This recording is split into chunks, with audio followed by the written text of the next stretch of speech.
E aí, meu povo, eu falei que eu voltava para mais uma aula. Estamos juntos aí, galera, mais uma aula. Deixa eu tentar aumentar mais um pouquinho a nossa tela aqui. Isso! Cadeira aqui atrás de mim, vai ficar atrás de mim aqui que eu posso me mexer, porque eu acho que agora eu consegui chegar em um denominador comum, gente. Ou seja, deu certo. Deu certo, deu certo. Yes! Então vamos bater um papinho aí sobre o capítulo da questão da presença do africano na história do Brasil, tá? Isso é muito importante. Vamos lembrar aí alguns pontos bem significativos, tá bom? Agora lembrando que eu falo para vocês, né, pessoal?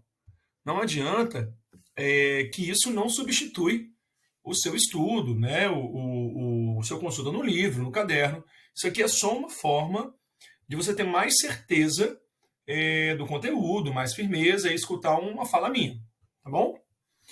Vamos lá começar então? Vamos lá. Bom, primeiramente a gente tem que entender da chegada dos africanos, tá? Então, vamos lá. Vamos entender o seguinte. Quando falamos de escravidão, gostaria de lembrá-los que a escravidão já acontecia no continente africano.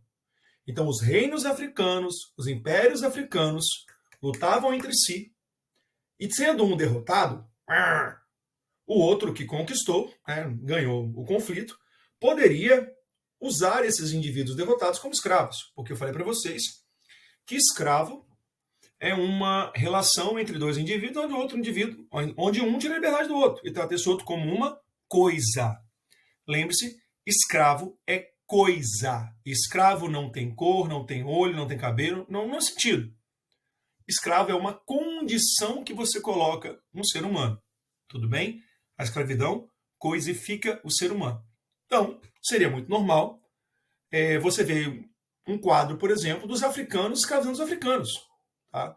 Até porque também há de se convir que os europeus não iriam pintar um quadro onde eles fossem os culpados da história, né, pessoal? Bom, então, eu usei inicialmente no meu discurso a chegada. Não. Os europeus, eles chegam ao continente africano, vai acontecer que vai aumentar uma demanda, os reinos africanos vão cada vez mais investir no negócio da escravidão, e aí os nossos irmãos africanos, eles não chegam no Brasil, não. Eles são trazidos em condições desumanas, forçados, acorrentados. Não foi por livre, espontânea vontade, eu vou visitar o Brasil, até porque não tinha nem Brasil. Foram trazidos, foram forçados. Tudo bem? Nessa imagem você vê aí justamente a quantidade de africanos chegando no Brasil. Lembrando a vocês que o Brasil se torna, claro que ainda não um país, mas a região com o maior número de africanos fora do continente da África. Tá bom, pessoal? Um percentual muito grande. E esse comércio acontecia a partir dos navios negreiros, né, pessoal? O navio negreiro era um navio onde você colocava essas pessoas em condições desumanas, tá? Em condições de resto, né? Como se fosse de objeto de menor valor. Não tinha nenhuma preocupação, sabe? Se você tem hoje, você compra na internet lá uma taça de vidro, vem lá embalagem frágil, cuidado. Esse ser humano eram colocados de qualquer forma. Tá? Por exemplo, o calor dentro do porão de um navio, a falta de comida, eles bebiam menos de meio litro de água por dia, né? E ali, imagine, em condições desumanas, tá bom? Então, eles estavam vindo nessas condições, né? Já escravizados. E o navio negreiro é o meio de transporte, né, desses irmãos africanos aí. Vamos lá.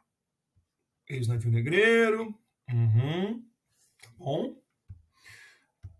Aqui eu trouxe um gráfico, né, da BBC que fala sobre o número de viagens, né, de navios negreiros, principalmente em direção ao Brasil. Tá bom, pessoal? Olha a quantidade que veio aí para o Brasil. Algo bem significativo. Bom, vamos prestar atenção nessa parte, pessoal. Vale muito a pena de prestar atenção. Vou até tentar aumentar um pouquinho aqui, que não deu certo. Inclusive voltou para o slide passado. Bom, a sociedade açucareira. Bom, o que você pode reparar nessa sociedade, pessoal? Repare só que nós temos na parte superior os privilegiados e abaixo os não privilegiados, tá? Já digo a você que essa é uma sociedade escravista, onde o escravo é fundamental para a sustentação dessa sociedade. Inclusive, você vê até um termo que eu trabalhei em sala de aula: os escravos são as mãos e os pés do Senhor. Pés, ampliar o território, gerar mais riqueza, e mão, aqui trabalha. Tá? Chama a sua atenção, pessoal, para essa parte superior. Olha quem está aqui: o senhor de engenho, o homem. E aí a gente tem que lembrar o seguinte: o senhor de engenho, ele é um poder dentro do... Olha só, hein? Olha aqui. Dentro do engenho, na casa grande, na sua casa, e fora do engenho, na sociedade. Nós chamamos isso de uma sociedade patriarcal, aonde o homem, a figura masculina, concentra em suas mãos os poderes econômicos, ideológicos, políticos. Então, o homem dessa época, ao ser retratado, ele vai ser destacado, tá? Mais alto, à frente, mais importante, porque reforça justamente esse universo do patriarcalismo. Bom, pessoal, então é uma característica desse momento, tá? Beleza? Bom, como eu havia falado com vocês, o Brasil, né, no caso que ainda não é o Brasil, mas essa sociedade é uma sociedade escravista, porque os escravos têm uma função fundamental, né, na geração da riqueza, na produção. Nós vemos que os escravos têm 3 grupos. O escravo ligado à agricultura, né, que vai trabalhar no canavial, vai cortar a cana, vai moer a cana, tá? Na lavoura, no caso. Os domésticos são aqueles que trabalham dentro da casa grande, normalmente são as mulheres, no caso, ama de leite, que vai cozinhar, ou aqueles que vão cuidar dos cavalos, né? Chamamos são escravos de confiança do Senhor, têm uma vida um pouquinho melhor do que aqueles que estão na senzala, porque comem da comida do Senhor, né? Tem ali algumas regalias, mas são escravos, não deixam de ser escravos. E por fim, nós chamamos também escravos de ganho, que são os escravos que, uma vez, né, tem o seu senhor, são escravos que vão vender adornos, objetos artesanais, comidas, e esses ganhos pertencem ao seu senhor, por isso que é ganho, tá bom? E eles vão ser identificados de acordo com a sua característica de trabalho. Tá, esse aqui é um escravo da agricultura, esse aqui é um escravo da que cuida dos cavalos, e aí por aí vai. Bom, como você pode perceber, a vida do escravo é uma vida de muito trabalho, né, de péssimas condições, condições desumanas, tá? De um sofrimento físico, né, mas mental também, né, tudo isso. Então a expectativa máxima de um escravo nesse período não passava de 30 anos. Inclusive você vê aí nessa imagem a retratação aí dessa relação de sofrimento e violência para com os nossos irmãos africanos, tá bom? Lembrando que eu chamo de irmão porque faz parte da família brasileira, no sentido da formação do povo brasileiro, tá bom? Bom, é uma observação que eu construo com vocês, que desde as nossas matrizes coloniais, lá do século XVI, o Brasil está sendo inserido numa cultura onde o trabalho braçal é desvalorizado, sabe? Então, ou seja, a figura do senhor de engenho, né, do que manda, do que está lá em cima, acima de todos, e, consequentemente, aquele que trabalha no dia a dia ali é o trabalho desvalorizado. Né? Isso a gente, de uma certa forma, vê na sociedade. Né? Por exemplo, quando o indivíduo realiza um trabalho mais manual, há uma tendência, tá, pessoal? Repare só no meu palavreado. Que a sua mão de obra não seja tão valorizada. Tá bom? Bom, um ponto importante, tá? Os africanos não aceitavam isso tudo com passividade.